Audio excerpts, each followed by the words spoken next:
first before you can see what is not that thing more clearly. I do understand. Does this help you?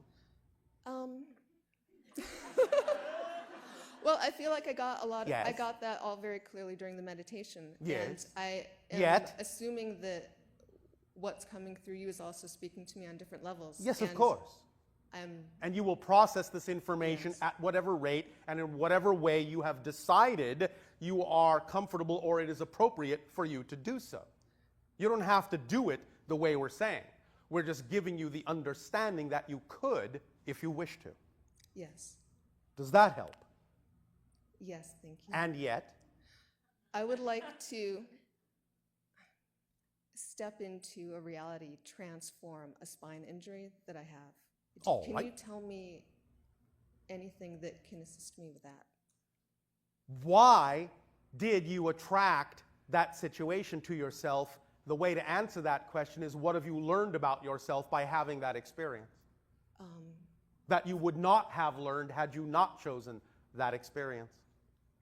It sent me into an extremely protracted state of pain and darkness to the depths that I didn't know existed. All right. And then when I thought all was lost, Yes. I found light again. All right. And So it was that like you it now know. So I experienced an accelerated Yes. Yes. expansion, growth, possibilities, Yes. everything. However, I would much rather have experienced that without the negative part. All right. And you can, but you see what you're doing is you're invalidating the stepping stone. And then it won't work. If I Of course. invalidate it. You are saying, this experience had no business being in my life. I would rather have done it another way. I am, in a sense, cutting this out of my path. It doesn't belong. But it did belong, or it wouldn't have happened. Okay. So the idea is, when you acknowledge, when you totally validate that it was there for a reason. Now, yes, I understand. Objectively, as you say. Could have been done some other way, yes. But the fact is, this is the way you did it. So don't judge yourself, don't judge your life as any less for having done it that way. Don't wish it gone. Learn what it taught you. Accept it as a valuable stepping stone that brought you to where you are. When you allow it to serve the purpose it truly served, when you validate it as part of your life and don't wish it from your life, then it will not necessarily need to stay around because you're willing to accept it for the service it provided in your life. It's only the idea of your resistance to that particular experience that is actually causing the extension of the discomfort because, as we have defined many times, all pain is resistance to the natural self, to the holistic self, to the full description of who you are. That's what pain is, resistance to the natural total self.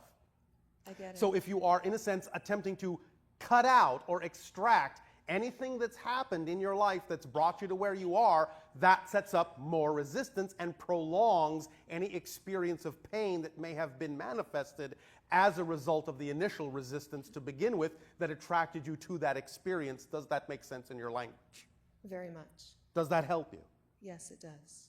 Take a deep breath and make that knowledge your own and let it out. Are you feeling a little bit lighter right now? Lighter and more solid all at the same time. All right.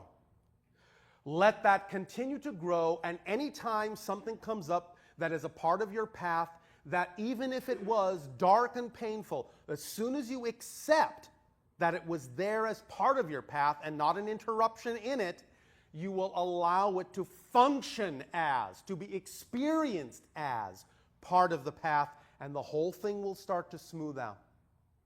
You follow? I do. I can feel it. Thank you. Thank you.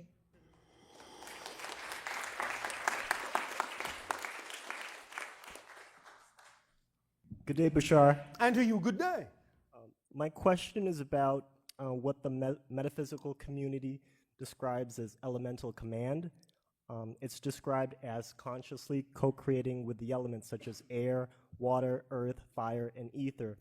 And I was wondering, are there civilizations within the Interstellar Alliance that consciously practice and use elemental command and consciously co-create with the elements? Yes. Could you give some examples?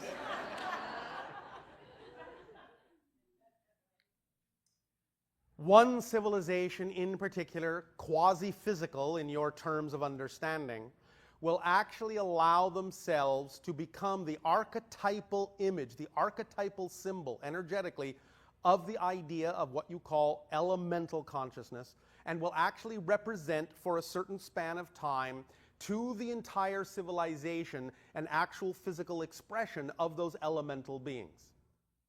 In other words, certain civilizations will actually experience for a time, walking among them, gigantic versions of beings that are actually representative of those elemental relationships. They will actually take on the form, the symbolic representation of an idea, of a being that represents those archetypal relationships. Does that make sense? Yes, it does. Now, there are many ways to do this, and you're all doing it anyway. You all have relationships to the idea of archetypal and elemental consciousness as your relationship, as part of your relationship to the idea of the consciousness of the earth. But you just express it in a variety of different ways, and different civilizations also express it in a variety of different ways that serve that particular idea or understanding of themselves as a civilization. Does this help you? Yes, it does. That was good. All right, thank you. And one more question. Yes. Which element do you most strongly resonate with, Bashar? It depends on which Bashar you're talking to at any given moment. For myself personally, in the overall sense of my life path, I resonate with the void. That's why I'm a first contact specialist and why I'm an explorer in space. Space is my true vibrational home, the void. Do you follow? Yes, great. Does that help you? Yes, it does. Thank you.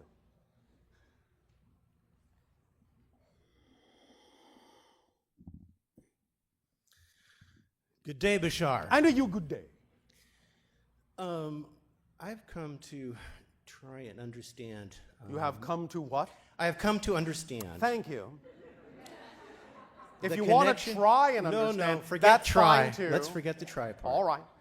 Just That's want to an make sure affliction. that we're focused on what it That's is right. you really prefer to do. Exactly. So I'm interested in the connection. I'd like to exercise a connection between the higher mind, which conceives, and our brain, which Yes. perceives. Yes. Well, this exercise is one way to I exercise understand that idea. yeah. So when I come to events like this, I try and set an intention. what? I scratch We try. apologize. We Okay, are all right, selectively all right. deaf to certain That's vibrations. Thank you, Bashar. Yes. When I come to events like this, I set an intention. Yes. And the More intention- intention setting. Yes. That's right. The intention I set was the simplicity of bliss and the bliss of simplicity, and that's Yes. why I go to strike try, and so I want to make a better connection between conceiving and perceiving. Easily done. Do you have a coin? Yes. Pull it out of your pocket or wherever it is. And flip it. No. Put it on the ground Got it. and stand up again. Now, set an intention to pick up the coin. It's not going to get me very far. No. Now do you want to pick up the coin? Mm-hmm.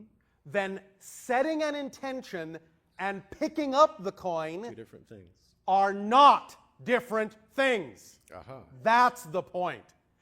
When you pick up the coin, when you actually just do it, that's actually the true expression of the intention. They're not different things. That's our point. Got it. So many of you make them different things. Well, I have an intention, I have an intention, I have an intention, and nothing gets done. The point is, picking up the coin is the same thing as the intention. There actually is no difference, because only by actually doing the action do you actually manifest or reveal the existence of the intention. if you just have an intention in your mind, there is no revelation of the intention. There is no a real existence of an intention until it's actually expressed through the action that reveals the existence of the intention. Stop separating them. That's as simple as it gets. So does that mean you have to establish trust between No. conception and No. perception? No. It's the same act. None of you have to establish trust in anything. You already, all of you, trust 100% in something. You don't have to learn or establish trust. The issue is, what are you putting your trust in? That's the difference. You are never without trust. It's just, what are you putting your 100% trust in? What belief, what definition are you trusting in? You never have to learn to trust or establish trust. You're always trusting something to be true. If you weren't, you wouldn't be having any experience of anything. Make sense? It makes sense. So, it's up to you to choose where you're putting your trust and creating less and less segregation and separation in your definitions of, so that you don't come into conundrums such as, well, I have an intention, but nothing's happening. When you simply act, that at the same time is the true revelation of and expression of, and actually at that moment of action is actually the true moment of the creation of the true intention. What you typically call an intention is not really an intention. It's just, in a sense, more like a supposition. It's a theory. But when you act, that's when true intention is created. Because only through action is there intention. What you call intention by sitting around and not actually acting, in a sense, is just theoretical musings. It's just probabilities. That's all that is. Well, what's interesting, my experience in setting an intention, and I think I often combine these two, what happens is that things set themselves up so that my intention is realized. I'm given the opportunities out of nowhere. Yes. To actually have Yes. this happen. And for me, it's not Yes. being too specific about what it's going to be. Yes. Oftentimes, it's how I'm going to feel about how Yes. it's going to be. Yes. But here's the thing. Again, all of you are creating your reality so quickly, so smoothly, so flawlessly that you don't realize. You may create the illusion. You may create the illusion that you set the intention first, and then the reflection of synchronous in your reality gives you an opportunity to take the action. But in fact, in order for you to even experience the idea of the intention to begin with that creates the synchronicity, you had to be acting in that vibration first. And that's the key. Otherwise, you wouldn't have been able to conceive of what you're calling the intention. You have to be the vibration or you can't perceive it. So when you have an intention, it may seem like it comes before the manifestation, before that reality, but you actually have to already be that vibration. You actually have to already be that reality in which such an idea can even be capable of being conceived or perceived by you. So there actually isn't as much separation or time lag as you think. Does that make sense? That's bliss. Thank you. I'm taking my quarter with me. If that is your intention. I got my money's worth, though. Thank you. Now, how many billions of parallel realities remain before your lunch period? About 5 minutes. All right. Do you wish to have one more interaction? Hello, Bashar. And a good day. Thank you for being here. Well, I understand what you mean, even though I'm not literally there. Right. Thank you. Although, of course, we are all everywhere. Right. So I'm at a point in my life where I can see how my life is a reflection of my intentions, my actions. It's a reflection of me, and I can live a high, and I feel really good day to day in my personal life. Why do I sense a large butt coming up here? But, because I'm about to ask. But All right. the thing that brings me down, it's not The thing that brings you down? the feeling, You mean the thought. when I choose to lower my vibration? What I'm trying to understand. What you're I what? guess, Yeah, what I'm about to ask Yes. is knowing that I'm a co-creator of Yes. all of reality outside just my personal life. No. Every single thing you experience is a creation in your personal reality. Okay. Even though you are interacting with other consciousnesses that are autonomous consciousnesses, you only experience them by creating your version of them out of your energy in your reality. You don't experience them directly in physical terms. So everything in your reality that you experience is actually made out of your energy, is your version of who you are interacting with on a higher level. But you're creating your representation of them out of your own energy in your own universe in order to experience them through physical means, through physical interaction. So it's still all in your own personal reality. Okay. Well, how can I justify, I guess, some of the evils in the world that I'm choosing to project, to experience myself?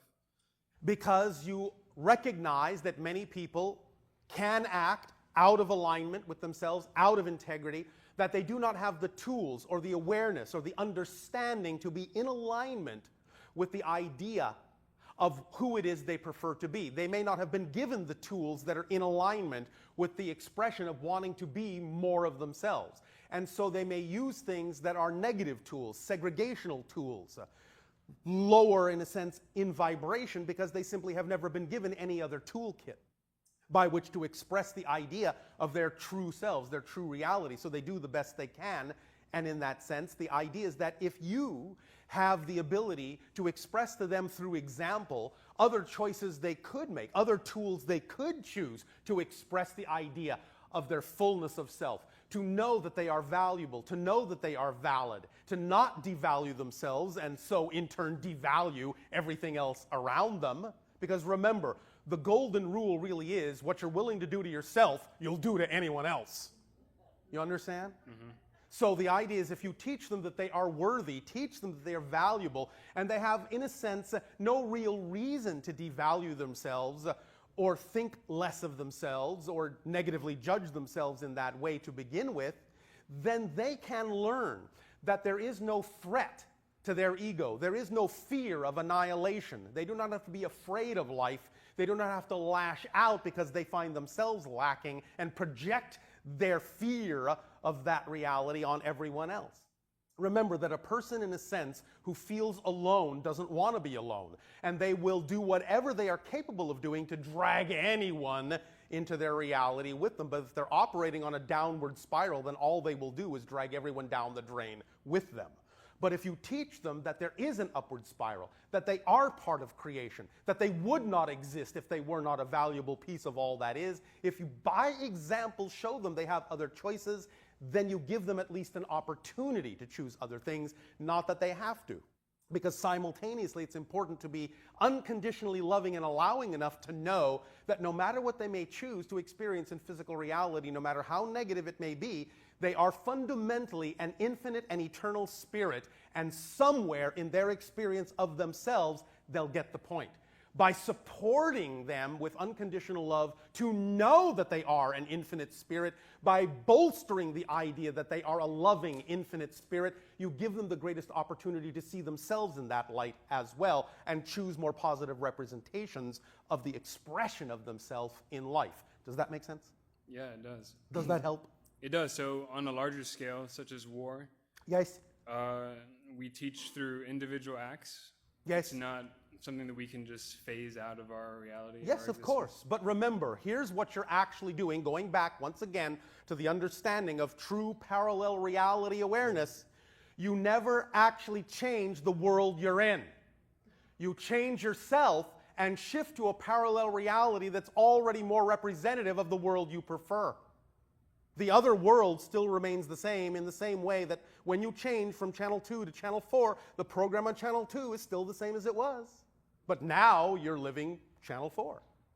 And that world, that program, is simply now more reflective and contains versions of individuals that are more reflective of the change you've made within yourself. and you've shifted yourself to a parallel reality that can now reflect that change within you. The world itself hasn't changed. Cool, got it. Got it? Yeah, thank you. Does that help you? It does. Thank you.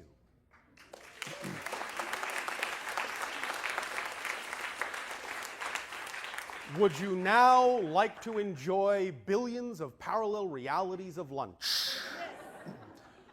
Enjoy your break.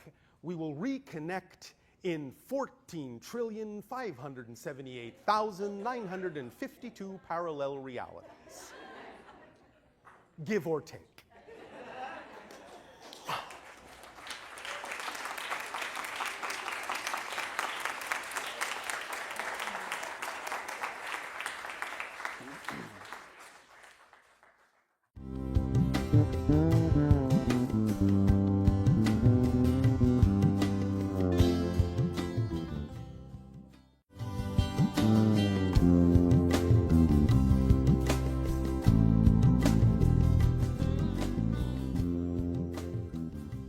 Hello, everyone. Welcome back.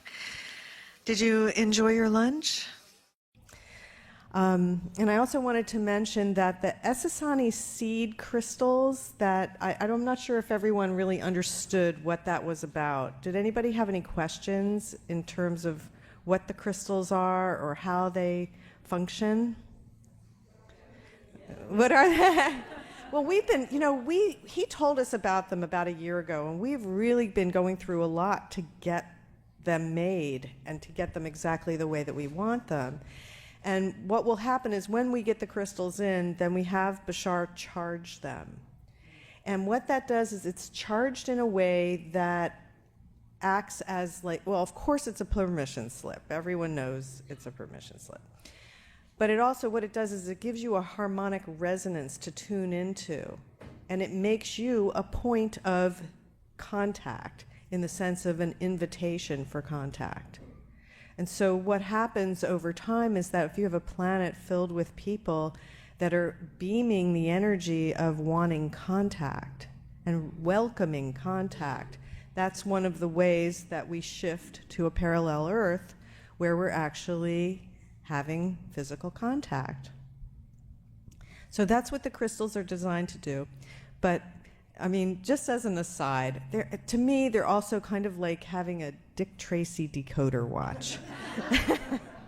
Because you'll see when he tells you stories about his planet and everything, it just brings out the child inside of you, that creative aspect of yourself that's unfettered, that's not skeptical, that just wants to have fun. And I really think that that's a lot of why they also gave us these crystals, was to give us an opportunity to have some more fun and to play with it and to play with them. So, and I know we're going to take a few minutes and let Kirby tell you about the holotope, because that'll come at the end, and that's designed to anchor the information and the energy that he's given you today, because we really want everyone to have the fullest, most wonderful lives. And this technology that Bashar is giving to us can radically change your life if you want it to. So thank you all very much for being here, and let me turn it over to Kirby so that he can tell you about the holotope and how it works. Hi, everyone.